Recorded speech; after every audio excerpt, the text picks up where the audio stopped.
Fala pessoal, hoje aqui mais um vídeo do canal. Quem fala com vocês é o Cadu e hoje eu vou apresentar esse material aqui para vocês que é The New Teen Titans Omnibus Volume 5, material em capa dura com essa guarda aqui muito bonita. Quando retira a guarda é só o relevo do título, material com papel couché colorido, com suas 700 e poucas páginas. Deixa eu ver aqui direito. São 743, 44, 45, 46, 47, 48. 748 páginas, reunindo as edições de The New Teen Titans, segunda série 32 a 49, The New Teen Titans anual 3 a 4, Tales of Teen Titans 91, Secret Origins 13, Secret Origins anual 3, Infinite Inc. 45, com roteiros de Marvel Wolfman e arte de Eduardo Barreto. Para quem não sabe, esse ônibus aqui, que é o quinto volume da extensa fase do Marvel Wolfman à frente do título, ele se passa no período pós-crise da DC. Cadu, essa informação é importante? Um pouco, só um pouco. Mais pra frente do vídeo vocês vão entender. Bom, é o primeiro ônibus importado que eu trago aqui pro canal, mas não o primeiro quadrinho. O primeiro quadrinho foi do Homem-Aranha do Dan Slott, lá na Union Different. Eu trouxe, se eu não me engano, pra cá pro canal 3 quadrinhos importados antes desse. O primeiro foi esse do Homem-Aranha que eu citei agora.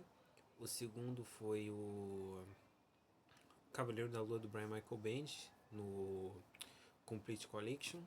E o terceiro foi um volume da Action Comics do Philip Kennedy Johnson, aquela saga lá do Superman no mundo bélico contra o Mongul.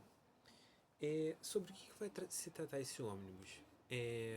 Aqui a gente ainda vai ter algumas coisas anteriores da série. Por exemplo, a Estelar, ela teve um casamento aí que foi meio que um arranjo político lá do planeta dela, Tamaran, e por isso a relação dela com o Asa Noturna está um pouco abalada. Cyborg está num relacionamento com a Sarah Charles, e a Ravena está em paz consigo mesma, porque ela tá com aquela roupa branca dela, se vocês bem lembram. Tá até aqui na capa, não tá? Não, não tá. Tá nem na contracapa também, eu ia mostrar pra vocês. O Mutano aqui, ele tem até um papel importante, mas não tanto. Aqui a gente já abre com uma história. O roteiro não é nem do Marvel Wolfman ainda, é do Paul Levitz. A arte na maior parte do ônibus é do Eduardo Barreto. Aqui os personagens vão para uma cidadezinha no interior e vão ter uma aventura para descobrir um assassinato. Uma coisa mais leve, por assim dizer. A arte do Eduardo Barreto aqui, traço belíssimo na minha opinião. Acho um traço muito bonito. Mas os destaques do ônibus mesmo vão ser o arco do Mento, que é pai adotivo do Mutano, e o arco da Ravena com a Asa Noturna também. É algo muito interessante. Todo um triângulo amoroso do Asa Noturna, Ravena e Estelar. Aqui. O Asa Noturna com aquele visual mais discoteca. Eu não acho esse visual feio. Só que o visual definitivo dele é o moderno mesmo. Engraçado isso. Certos visuais não tem jeito. A Ravena aqui, ela vai ter uma paixão, uma paixão muito forte pelo Asa Noturna, e vai ser bem desenvolvido isso. O Marvel Wolfman desenvolve muito bem essa questão do sentimento que ela tá sentindo, porque a Ravena, para quem não sabe, ela foi meio que introduzida nessa run dos Titãs do Wolfman como uma personagem que não sabe lidar muito com os sentimentos. Então, a paixão, outras coisas são muito alienígenas para ela, são coisas difíceis dela lidar. Minha única ressalva aqui nesse ônibus é que eu acho que o Danny Chase, que é um personagem introduzido aqui, Pra ser tipo um novo personagem mirim nos Titãs, ele é muito chato. Ele é insuportável, não tem como.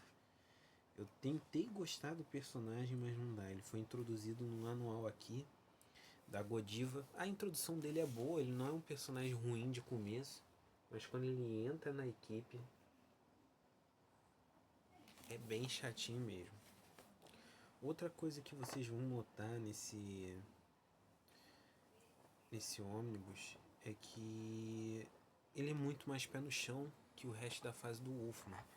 Você não tem aqui aquelas grandes fases, aqueles grandes momentos. Porque não tem o Irmão Sangue, o Exterminador também não é vilão nesse ônibus aqui. Então acaba que parece, parece que você está pegando uma fase fora do auge. Eu já acho que não, é um quadrinho diferente aqui. A narrativa do Wolfman, o meu único problema com ela é que ele enche de recordatório. Mesmo sendo um quadrinho de meados dos anos 80, onde a narrativa ela já era um pouco mais ágil de certa forma, mesmo que detalhada em muitos momentos, ele faz um quadrinho muito verborrágico, porque ele quer, e ponto. A escrita dele acabou. Mas o roteiro dele não deixa de ser divertido, não. É um roteiro muito divertido. É um roteiro que eu acabei gostando de graça até, porque não é ruim. Ele é mais pé no chão. Por exemplo, o maior vilão desse ônibus aqui é o Gnu, que ele tem uma aura de mistério muito interessante. Aqui, ó. Por exemplo, vai ter incriminação dos Titãs ali por causa dele. Nada muito forte também, ó. Novamente a arte do Eduardo Barreto aqui. Arte muito boa.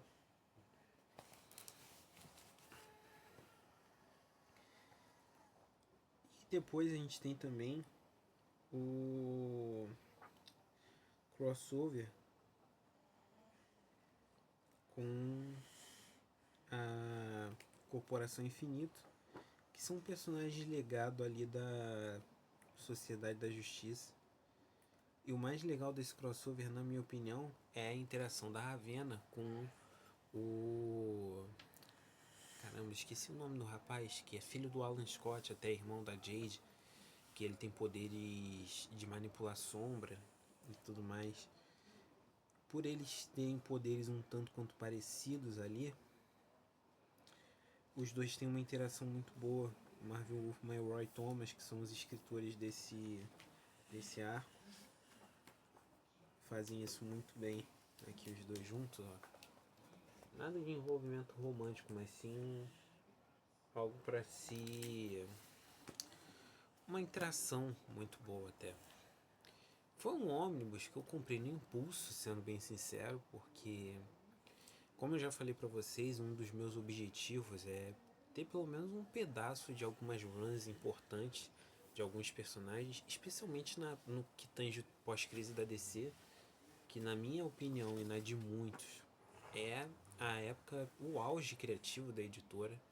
Homem Animal do Morrison, Mulher Maravilha do Pérez, Superman do Barney, que muita gente torce o nariz, mas vamos botar na ponta do lápis. Pra época foi necessário. O Monstro do Pântano do Moore e os Titãs do Wolfman, eles já fazem um panorama geral, porque eles já vêm antes do pós-crise, então é basicamente pré-crise ainda, então não tem muito do que correr, né? Mas eu gostei muito desse ônibus. Meu único ponto negativo foi que eu falei com vocês, é o Danny Chase e o excesso de recordatório do Marvel Wolfman, mas é muito divertido isso aqui. Eu cheguei a trazer para cá pro canal o começo dessa fase com a arte do Pérez. O Pérez continua sendo insuperável, mas o Eduardo Barreto não fica muito atrás. A arte dele é muito bonita, ele tem um traço até mais sóbrio de certa forma. E isso reflete um pouco na narrativa. A narrativa aqui, ela tá menos grandiosa, mas não é menos grandiosa no quesito qualidade. Continua boa, mas não tem mais aquele boom, aquelas histórias de impacto, de tipo assim, tentar chocar, introduzir conceitos, não. ela tá mais pé no chão, tá mais contida, e isso se reflete na arte também. E é bom. Eu gosto às vezes de runs contidas, o que muda um pouco de panorama ali. Mesmo que aqui eu li nos fóruns, né, sobre o que acontece com os titãs depois daqui, e parece que vai perdendo fôlego. Então isso seria basicamente o último fôlego de uma grande fase dos quadrinhos. Então, eu gostei.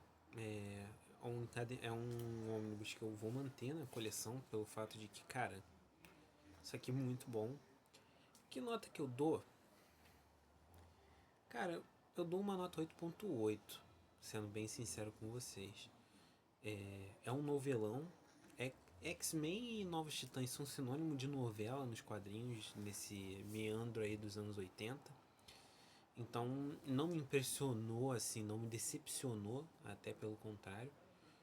E, pô, qualidade artística muito boa, o roteiro competente, porque o Marvel Wolfman, cara, escreveu uma boa fase no Aranha, criou os Novos Titãs com Pérez e Crise nas Infinitas Terras também, então tem muito do que se impressionar com a qualidade de escritor que ele é.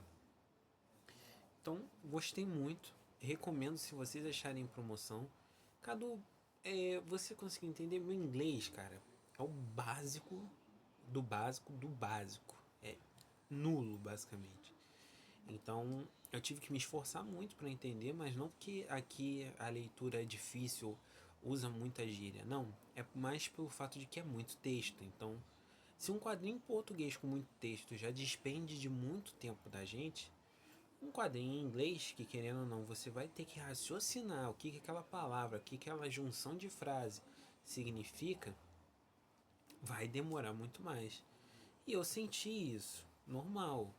Também nada monstruoso, nada que me matou ali, me deixou extremamente cansado. Não. Mas eu recomendo vocês comprarem. Dá pra ler isso aqui isolado, sem ter tido bagagem anterior. Até porque o Wolfman ele sempre lembra o que aconteceu antes, como eu falei do caso do casamento da Estelar, que afetou, balançou ali a relação dela com o Asa Noturna, né? Então, recomendo que vocês corram atrás disso aqui, muito bom, muito divertido. Eu vou deixar o link para comprar na Amazon aí na descrição, mas creio eu que depois da promoção que eu peguei graças ao Fábio do Caverna do Morcego, que eu acompanho aqui, ele tá sempre postando promoções e tal. Na hora que eu vi, eu fui atrás desse ônibus aqui e tô com ele até hoje. E valeu muito a pena. Foi uma compra que eu fui muito feliz de ter feito. Aqui eu vou mostrar a contracapa, a bombada. Eu vi o resto dessa coleção no YouTube. Eu pesquisei. E é bem bonita. Cada lombada tem um titã diferente. Essa aqui foi o Mutano e, ironicamente, tirando a Dona Troy, ele é o titã com menos foco aqui. Aliás, a Dona Troy e o Jericó tem uma presença ali só por estar e tá bom. Não tem arco dramático em cima deles. Curioso isso até. Então é isso, espero que vocês tenham gostado do vídeo. Comentem o que vocês acham dessa fase dos titãs. Se vocês têm curiosidade, não tem. Comentem aí, espero que vocês tenham gostado. Valeu, obrigado e tchau, tchau.